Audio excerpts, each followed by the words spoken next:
Ryukin Taro, bocah yang viral sebagai konten kreator motivasi, kini menjadi sorotan. Bukan hanya karena pernyataannya, tapi juga latar belakang keluarganya yang dianggap penuh privilege. Dalam berbagai kontennya, Ryukin Taro kerap berbicara soal semangat hidup sebagai seorang perintis. Namun, pernyataan ini justru menuai kontra dari netizen yang budiman. Banyak yang merasa tidak relevan ketika seorang anak dari keluarga kaya raya berbicara soal perjuangan. Apalagi ketika ia digambarkan sebagai figur inspiratif padahal dibesarkan dalam kemewahan.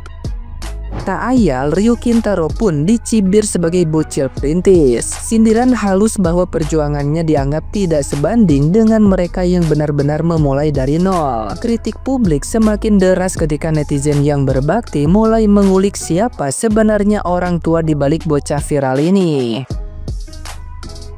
Ayah Ryukin Taro, Christopher Sebastian, ternyata adalah CEO dari Mako Group, sebuah perusahaan besar yang bergerak di bidang otomotif seperti kaca film, detailing mobil hingga pelindung karat dengan berbagai lini bisnis seperti Masterpiece Window Film, Tapcode Indonesia, XTO Car Care, dan Kabuki Auto Shop. Tidak berhenti di otomotif, Christopher juga melebarkan gurita bisnisnya ke dunia kuliner. Melalui restoran ayam bebek angsa masak di Kuali, Mie and You Pandalisius, hingga minuman gluk-gluk-gluk dan boba pen. Di luar itu, ia pun memiliki bisnis spa keluarga bernama Pijat Ningrat lengkap dengan layanan online. Dengan segudang kerajaan usaha yang diwariskan sang ayah, banyak yang menganggap julukan perintis untuk Ryukin Taro terlalu berlebihan. Sebelum viral sebagai motivator cilik, Ryukin Taro sendiri sudah warawiri jadi bintang tamu di berbagai podcast, hingga tampil di acara TV nasional. Tidak heran bila publik kini bertanya-tanya, benarkah Ryukin Taro adalah perintis sejati atau hanya simbol generasi privilege yang pandai berbicara? Nah, gimana nih menurut netizen yang terhormat? Silahkan berkomentar ya. Dek, rungokno ya. Anda ini perintis atau pewaris? Kehidupan kita aja udah berbeda, Dek. Kamu lahirnya di rumah sakit mewah, kita lahirnya pakai dukun beranak. Kamu minum susu formula berkualitas dan mahal, kita minumnya air tajin. Ada yang pernah minum air tajin kan? Kamu jadi perintis pakai dana orang tua, kita jadi perintis pakai doa orang tua. Terus letak asiknya di mana? Kita sebagai perintis sejati itu hidup memang untuk cari aman, makanya kita kerja merintis, kerja keras. Kalau soal dia sukses apa nggak suksesnya, iya itu tergantung nasibnya tuh. Lu mah enak deh, lu bikin usaha terus gagal, orang tua masih tetap ngedukung, duitnya masih banyak. Nah kita bikin usaha gagal, masih untung nggak gila. Letak asiknya di mana? Gini ya, sebenarnya kita nggak masalah tentang motivasi-motivasi. Siapapun boleh jadi motivator. Anak orang miskin boleh jadi motivator, anak orang kaya pun boleh jadi motivator. Tapi tolonglah kata-katanya disesuaikan. Masa iya bocil yang pengalaman hidupnya nggak seberapa, hidup pun terlahir udah kaya, dikasih materi soal perintis, bilang lebih enak jadi perintis, di situ letak asiknya, tidak ada yang mengarahkan. Kau aja kalau nggak diantar ke sekolah, kurasa masih nyasar. Kalau yang ngomong kayak gitu tadi sekelas Mario Teguh, walaupun dia terlahir memang udah kaya, mungkin kita masih bisa nerima. Yang jadi masalah, ini yang ngomong bocil ingusan yang nggak tahu apa-apa. Rasaku terlalu jauh, terlalu dilebih-lebihkan. Nah, jadi boleh kok jadi motivator, tapi ya isi materinya itu disesuaikan lah sama umur gitu. Kalau misalnya materinya kayak gini, buat kalian yang masih SD jangan kebanyakan main ML, jangan kebanyakan main layangan, bantu orang tua kalian, kerja kalian yang bagus, kerjakan PR, masih masuk akal kan? Ini bocil ingusan ngomongin soal usaha, ngomongnya kemana-mana macam si paling ngerti. Kau hidup aja baru berapa tahun di dunia ini. Gak ada yang salah jadi motivator. Yang jadi masalah itu bocil ini dengan pengalaman hidupnya yang masih minim, asal bicara mengenai perintis tanpa melihat fakta di lapangan. Jadi dia hanya tahu teori aja. Fakta di lapangan jadi perintis itu gak ada asik-asiknya. Gak ada modal, takut gagal, banyak hutang, kena tipu orang, harus siap sakit hati, dihina, dicaci, ngorbanin uang, waktu, tenaga, pikiran, air mata, terus Letak seru dan asiknya di mana, Cil? Ya lu ngerasa asik karena ngerintisnya pakai duit orang tua lu yang kaya raya itu. Kalau gagal, tinggal minta lagi. Beda sama kita yang ngerintisnya bener-bener dari nol. Kalau gagal, pasti dikejar-kejar pinjol, rentenir, debt collector. Udahlah, manusia tidak akan pernah bisa saling memahami jika mereka tidak merasakan penderitaan yang sama.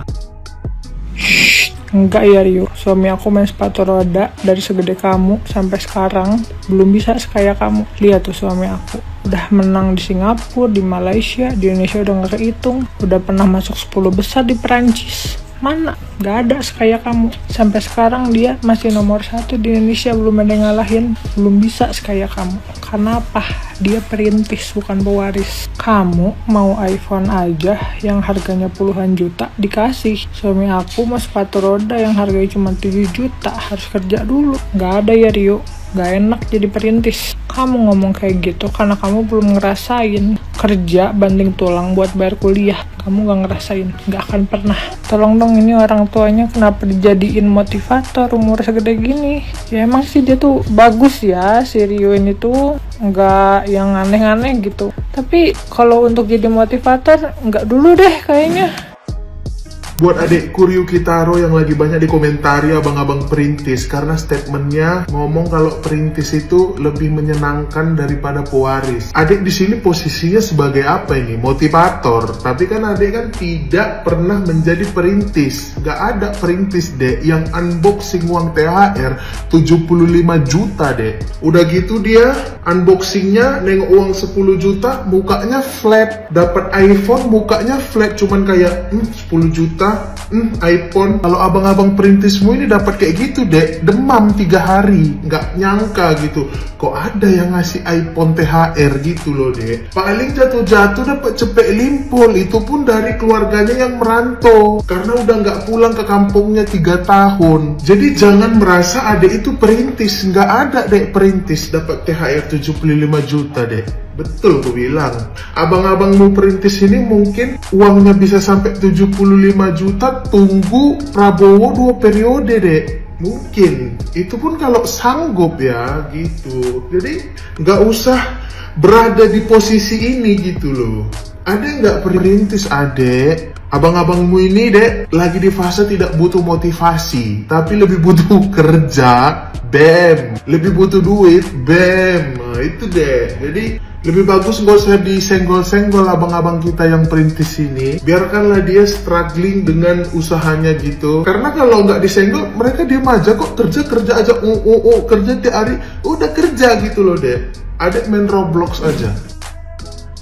Lagi heboh perintis versus pewaris. Enakan mana kok Denis? Ya kalau menurut gue dua-duanya ada plus ada minusnya. Yang paling enak tuh pakai penglaris. Ya kagak usah ngapa-ngapain, penglaris bukan pewaris. Gue sendiri adalah sebagai pewaris ya. Enak nggak kok? Ya jujur ada beberapa hal yang memang enak karena bisnis koper gue itu dari bapak gue udah berjalan 45 tahun. Enaknya apa? Ya udah kita tinggal ngelanjutin. Tapi ngelanjutin juga kagak bisa sembarangan ya. Otak harus pinter, harus tetap kerja keras juga. Bukan berarti lu kayak ngelanjutin ya udah tinggal ngelanjutin. Banyak banget tuh ya usaha hancur di tangan generasi kedua. Enaknya terus di mana kok? Ya enaknya ya perusahaannya sudah terbentuk gitu kan. Jadi lu kagak usah cari customer lagi ya. Yang lu harus lakukan hanya mengembangkan yang sudah ada dan mengupgrade sesuai dengan perkembangan zaman. Misalnya kayak gue main TikTok nih jualannya gitu kan, dari yang tradisional, dari yang notanya masih catat-catat, ya gue update menjadi nota yang ada yang lewat komputer. Sistem-sistem diperbaharui sesuai dengan zamannya. Dan yang paling gue rasain itu enaknya tuh kayak ketenangan hati, karena kan semuanya sudah di backup, bener nggak? Jadi lu kayak nggak gitu stres dibandingkan perintis. Sedangkan kalau perintis ya lu harus stres cuy dari awal. Bener-bener lu harus bangun bisnis lu dari awal puter otak, puter strategi, ya nggak? Trial error produk, udah gitu lo harus modal sendiri. Nah ini nih ya, ini nih yang jarang dimiliki oleh perintis, modal tidak cukup. Kalau pewaris sih namanya pewaris, sesuai nama aja ya pewaris gitu kan. Sudah ada yang diwariskan, berarti sudah ada modal, sudah ada barang, sudah ada nih bisnisnya, tinggal lu kembangin. Tapi yang negatifnya kalau lu jadi pewaris, bisa jadi lu terjadi konflik ya. Namanya bisnis keluarga, itu konflik udah terjadi, itu pasti ya. Udah beda generasi, leader-leadernya itu bisa kayak siapa yang bosnya, dan karyawan-karyawan pun juga bingung nih, gue harus ikutin bos yang mana nih. Karena kan yang namanya orang tua kan pasti udah beda generasi ya, beda cara pandang, cara menyelesaikan masalahnya juga udah beda gitu kan, edukasinya juga udah beda. Jadi stresnya tuh mungkin di lain hal gitu ya, kayak urusan kerja bisa nyampur ke urusan keluarga, lagi di meja makan ngomonginnya bisnis ya, tiada hari tanpa ngomongin bisnis. Sekarat pun udah di rumah sakit masih tanya siapa yang jaga toko, kok semuanya di sini. Jadi menurut gue si Ryu ini emang dia itu emang udah terlahir kaya, udah terlahir jadi pewaris. Jadi dia ngomong dari sisi pandangnya si pewaris ini. Jadi menurut gue antara perintis sama pewaris sama-sama harus kerja keras, sama-sama harus puter otak supaya tidak ketinggalan. Intinya kalau lu punya bisnis ya, sama-sama harus giat kerja keras. Kalau gak mau bekerja keras, nggak usah tuh jadi perintis ataupun pewaris, pakai aja tuh penglaris ya. Karena kalau lu pakai penglaris, udah kagak usah kerja ngapa-ngapain ya, biar jin tomang yang bekerja buat lu.